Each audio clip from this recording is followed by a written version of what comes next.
Welcome, welcome, welcome, welcome, welcome, welcome to the show.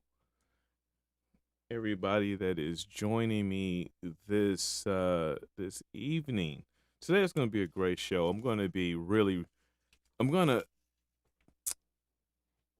today last week I was going to make this show last week, but it was last Wednesday was my birthday. So I didn't jump on. I was planning on it, but I ended up having a little bit too much fun, and time got away from me, so I wasn't able to jump on last week. But today I am going to get into what I really what my real what I have come up with as far as the Rad Rover. After 2 years, hundreds of miles ridden, I can give the most honest report of what this bike is made for, who it's made for, and what it is capable of. The capabilities of it are uh, they have many capabilities. It's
Welcome back to the channel. I'm Boogie. Today, we're at the Lost Valley hiking biking trail. Son, this thing is awesome. This is the end of the ride. Just like in GoPro fashion, the GoPro quit on me at the end of the ride, so we don't get me actually finishing out the trail. But it was a great ride nonetheless.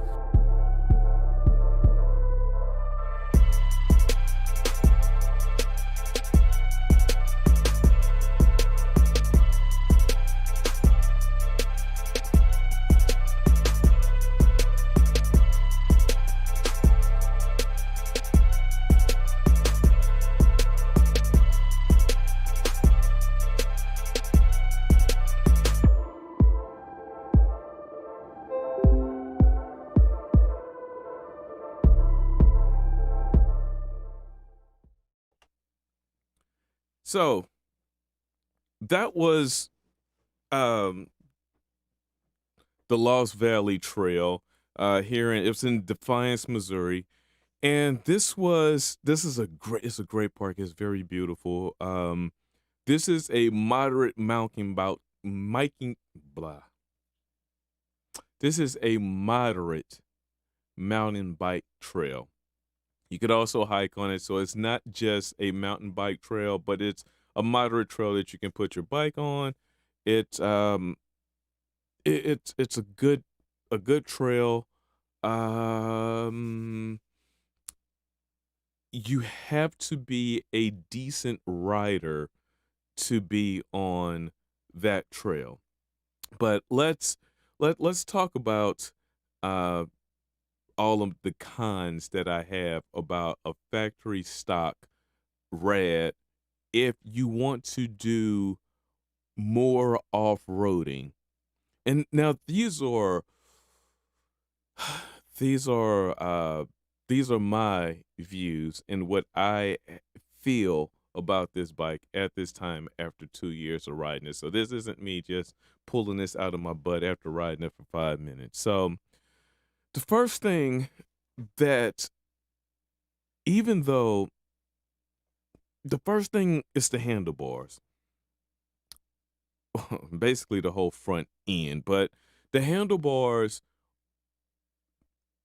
it's a comfortable ride because it puts you upright for average commuting and just, kind of putzing around town. The handlebars are great for that. But as you see, when if you watch mountain bike videos, people doing downhill and doing more aggressive stuff, and people that are really touring, you don't want to be in that position for long because you really need to get more aerodynamic. You need to be more aggressive on turns and really get in different positions so you can swing that bike around. The next issue that should be addressed right now, Rad put out their 5th edition of the RadRover, and the only thing it really did was come in a limited edition color. I think that bike should have come in a limited edition color, and it should have had, a hydraulic brake issue. I am certain that no one would have been upset with paying, $100 or $200 more for this limited edition bike with a few upgrades that you couldn't get with the regular Rad. That's just not a color change. Bolton Ebikes, which is a great e-bike company. If you're watching my video, I'm pretty sure you watch Bolton's videos as well. He has a bike shop. Can't remember. I believe he's located in California. Don't quote me on that. But his he makes a great upgrade kit for Rad power bikes. Not only does he sell brakes that are plug and play? Plug and play meaning that they have the 2-pin connections that have the battery shut off that you will need to stop the bike so you won't just hit the throttle at the wrong time as you're holding the brake and smack into something. Upgrading the grips would be great. Or, being that it comes with the half twist throttle, that makes it a little difficult to change the grips out. That don't, something that you need locking grips. I've noticed, and this was really even before I got really into super aggressive things, my grips are sliding a little bit. They're kind of tight, but they still kind of move a little bit.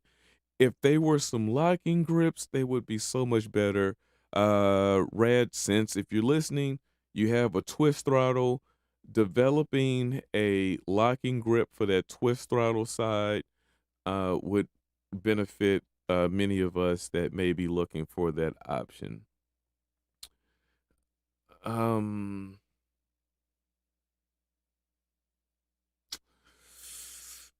Bottle cage attachments for the down tube. Um, it doesn't the Rad doesn't, being that it has the battery, it does make it a little difficult for you to be able to attach certain things or have attachments for your bike.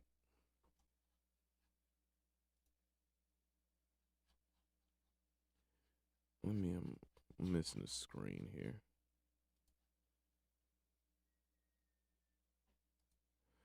Hey Tom, how you doing, buddy? Um, I'm checking some settings, so I want to make sure that do do do feel like something's wrong.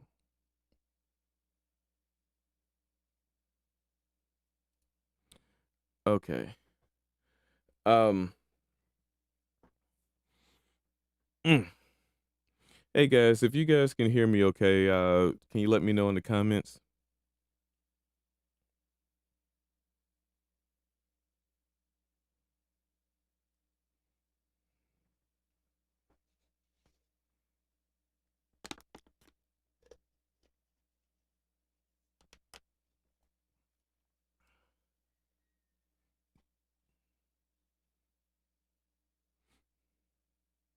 All right, great. Thanks, Tom. I was a little worried there. Sometimes my settings get a little off when I bounce in between things, and uh, I would hate to just have my mouth moving and people are just, I turn into a meme later where people are doing those voiceovers, and I sound, I say something really crazy. Um, but the Rad has issues with not enough attachments. And I got my girl in here today. She's a little dirty. I've been doing some work. Oh, and the reason why I have her in here and we're doing some work because of that video that you saw of what made me come to the realization of what I am looking for in everything that would make the bike perfect. A year ago, I invested in these. This, let's go jump over here so you guys can see this a little better. This is the June Tech hybrid hydraulic brake. It was a decent brake. And I say was because a little while ago, I was going down a trail and I blew this bad boy out. I seriously blew it out going downhill. And the video that I didn't realize what had happened until the ride was over.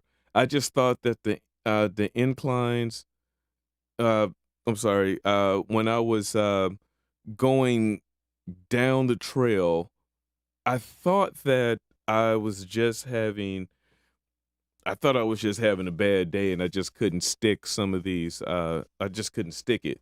Well, that didn't turn out to be the case. When I went to another park, when I got the bike home, I noticed that my front brake when I was hitting when I was squeezing the lever, it was coming all the way back to the grip, and I did some adjustments to the cabling. I thought I might have stretched the cabling out, or maybe it stripped a little bit.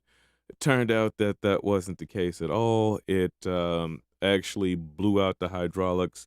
I blew out the seals on it, and that is how I ended up with a bunch of oil on the pads themselves, and also the rotor. So that was a nice cleanup job, which brings me back to why I felt that the bike should come with full hydraulics and it wouldn't cost that much. As you can see, Bolton sells, they have it's sold out right now. So if you're trying to get this for Christmas, you won't get it, but they sell them for 119 on their website. I'm not sure what the shipping is, but it's plug and play for the Rad lineup. And I believe it tells you what all models that they fit, and I believe it fits everything in the Reds lineup.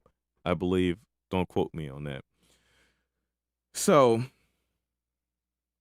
I think that I think that Red they have made their name as a legitimate e-bike company. It's reputable. It has a great reputation in a community, especially amongst the older group.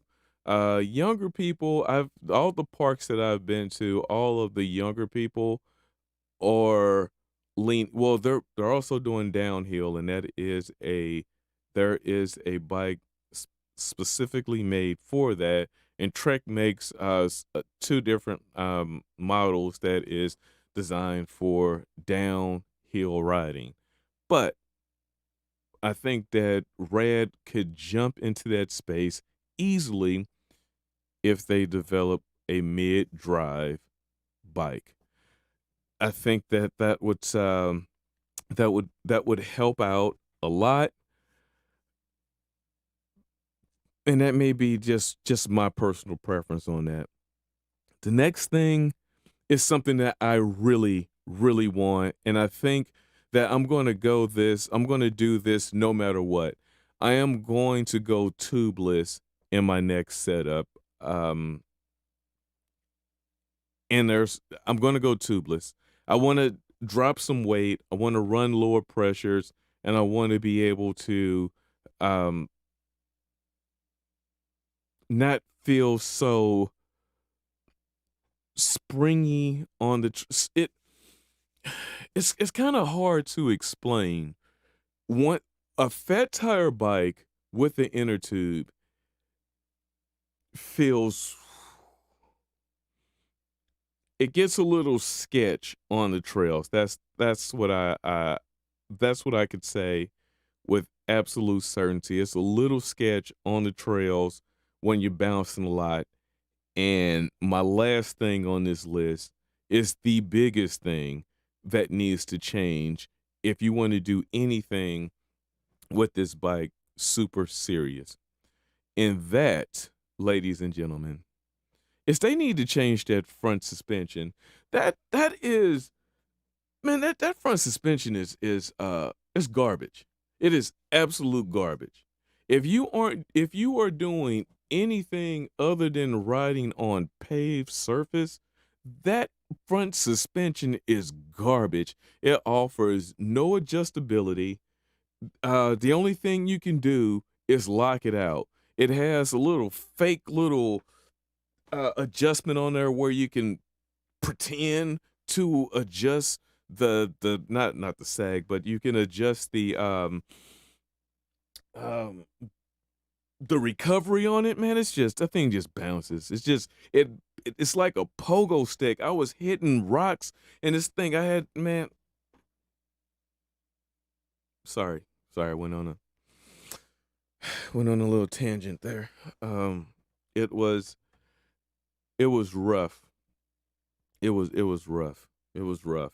I wiped out because of the front suspension just s- would spring, and I couldn't throw the bike the way I needed to. Even though it was leaning properly, it would just sink in and bounce off. I skipped one thing, or that I didn't throw it in there. One thing that we we as backpackers, and not really backpackers, sorry, but us as people that want to get into downhill, all of these things that I am mentioning right here go into the downhill vibe of riding. The one thing that I didn't add to this list that is very, very crucial for aggressive riding is a dropper seat post. That isn't something that I expect a rad to ever put on their bike, and that is strictly just a personal thing, that I will always invest into. But I don't think a lot of these other things that I'm asking for, a better suspend. Of course, it's only money, right? I just think that they have been around long enough to, they can jump out of just having the economy line. Now I think they can put out a more expensive and better tuned bike that will sell. I have all the confidence in the world. I mean, they're on their fifth generation rad, so that means that people are purchasing this bike. By the way, um that is the most purchased e-bike in America right now is the Rad Rover. There are a lot of us Rover people out there. So, what do you guys think out there? Am I way off base by throwing some of these things out there?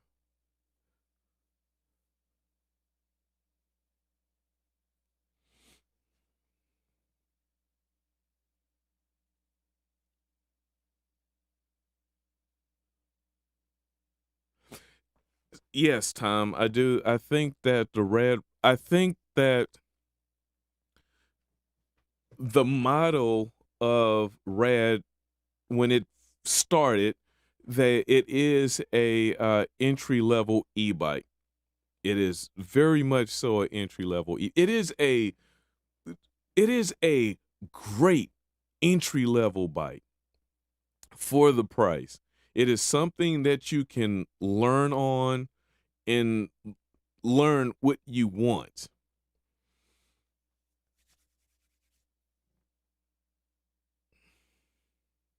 For the average rider, you will need to change nothing. For the person that wants to get a little dirtier, you're going to need a little more. Also, one thing that I didn't put on the list that they definitely will need, they need to change the battery. I think that they need to develop something like Trek and get a more streamlined battery that integrates with the frame a little bit. I was afraid of when I dropped the bike a few times that I can kind of break that housing. Yep, they are bringing e-bikes to the masses. I thought I would be the only. I didn't realize how big or how quickly e-bikes would spread throughout the bike culture. For a while, I would we would hear about people down looking on people that rode e-bikes. They said that it wasn't real cycling. If you had one of those, you were lazy, that sort of thing. And now I'm seeing them all over the place. Out of all of the trails I have been to so far, if someone there, I've run across many Trek e-bikes out there, and I haven't seen any besides the Rad that I'm riding. I've seen all Treks out there, and the Trek is a $5,000 bike. So they're investing in that ride. So that's pretty much me for the long and short of where I'm at 2 years later with the Rad and what I think the Rad should do next. I absolute I, it it would not cost them much to upgrade the brakes. Why not? Or at least give the option. I don't not everyone needs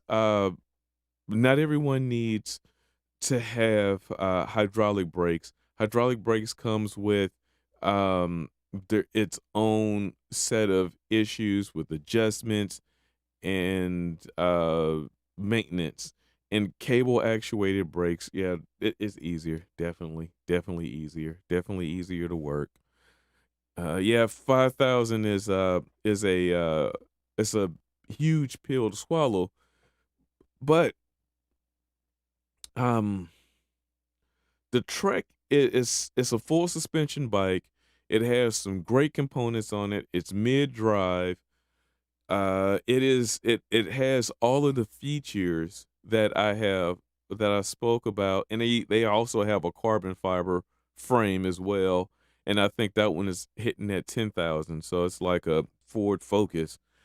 Um, but they have all of that stuff, but it's designed to go downhill. And I believe my girl back here, I have a few more things that I'm investing in, and I'm going to leave her alone, and I'm going to invest in a true downhill bike.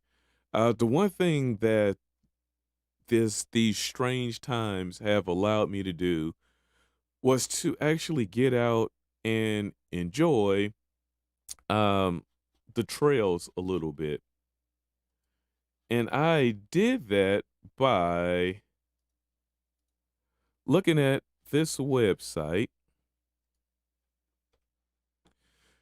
This is All Trails. It's subscription based. You pay yearly, but this website uh, is cool and right. It whatever city state you live in, you could type whatever you want, and you can find trails that are close to your house for hiking, for biking, for running, whatever you want to do. It tells you if it's dog friendly. It lets you know. Let's check on my recording. So um, places that I've been. So I have this one in twice because I messed up the recording wearing gloves. But this web it as long as using the app you can record your trip and it'll GPS it to see your progress. It tells you your elevation. It tells you the amount of time that it took you to do things, your calories. It gives you a lot of information. The only thing that I would say I was concerned with was distance, elevation, and total time. Uh, Maybe some of this other stuff like my average pace and calories may mean something one day, but as of right now, it doesn't. But that's All Trails. It's a really great um it's a really great tool that I have added to my arsenal this year for future bike riding and hopefully you guys will jump on that as well and you will oh boy.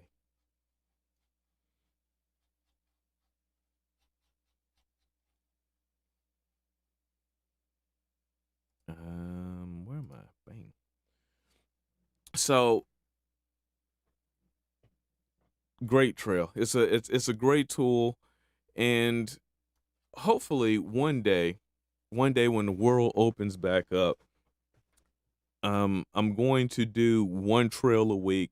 I didn't realize Missouri had so many places to go. I've recently come across a group that goes around and developing these trails. And I must say, after a couple times of being out, I'm really enjoying downhill riding. And I hope you all get out there and try that as one day as well. But like all good things, everything comes to an end. And that's pretty much where I'm at right now with this week's episode. Yes, I will be back next week with a lot of other things. Remember, guys, live life one trail at a time. See ya.